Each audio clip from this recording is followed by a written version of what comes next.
চাঞ্চল্যকর তথ্য ফাঁস। আওয়ামী লীগের ঝটিকা মিছিলের নেতৃত্বে জামিনে মুক্তি পাওয়া নেতাকর্মীরা। বাংলাদেশের নিষিদ্ধ ঘোষিত আওয়ামী লীগ ও এর অঙ্গ সংগঠনের নেতাকর্মীরা প্রায় রাজধানী সহ বিভিন্ন স্থানে ঝটিকা মিছিল বের করছেন। জামিনে মুক্তি পাওয়া অনেক নেতাকর্মীও এসব মিছিলে অংশ নিচ্ছেন। পরিস্থিতি মোকাবিলায় আইনশৃঙ্খলা বাহিনীকে কড়া নির্দেশনা দেওয়া হয়েছে, বাড়ানো হয়েছে গোয়েন্দা নজরদারি, টহল ও গ্রেফতারের কার্যক্রম।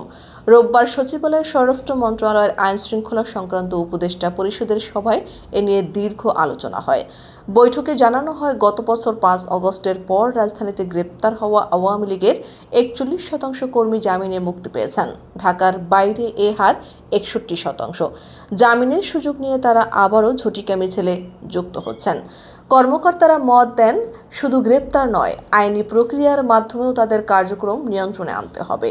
একই সঙ্গে কেন এত দ্রুত জামিন মেলে তা খতিয়ে দেখার প্রয়োজনীয়তার কথা বলা হয়।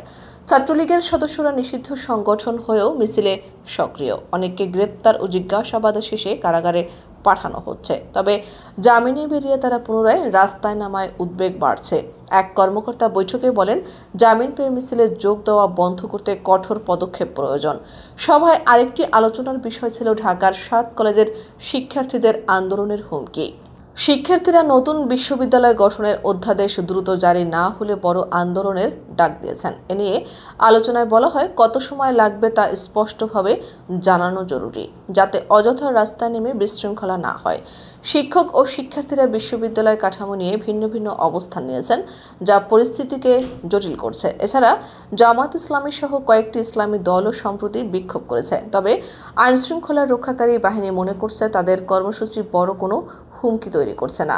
বিএনপি পাল্টা কর্মসূচি না দিলে অস্থিতিশীল পরিস্থিতি হবে না বলেও বৈঠকে মত দেওয়া হয়। আসন্ন দুর্গাপূজা নিয়েও বিস্তারিত আলোচনা হয়। দেশে ইতোমধ্যে 13টি অপ্রীতিকর ঘটনা ঘটেছে, যার 5টির কারণ মণ্ডপের জায়গা ও কমিটি নিয়ে বিরোধ।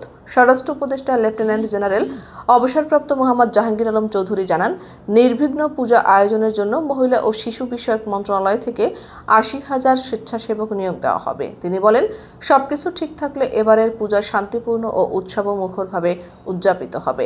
বৈঠকে দেশের বিভিন্ন এলাকায় অবৈধ পণ্য পাচারের প্রসঙ্গ উঠে আসে।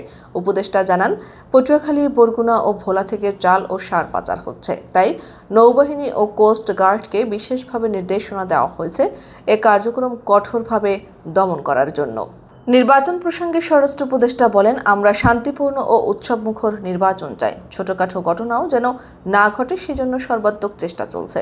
সব মিলিয়ে আওয়ামী লীগের অরাজক কার্যক্রম ঠেকানো, শিক্ষার্থীদের দাবি মোকাবিলা, পূজার নিরাপত্তা ও পাচার রোধ সবকিছুর উপর জোর দিয়ে আইনশৃঙ্খলা পরিস্থিতি নিয়ন্ত্রণে রাখতে সরকারের কঠোর অবস্থান স্পষ্ট হয়েছে।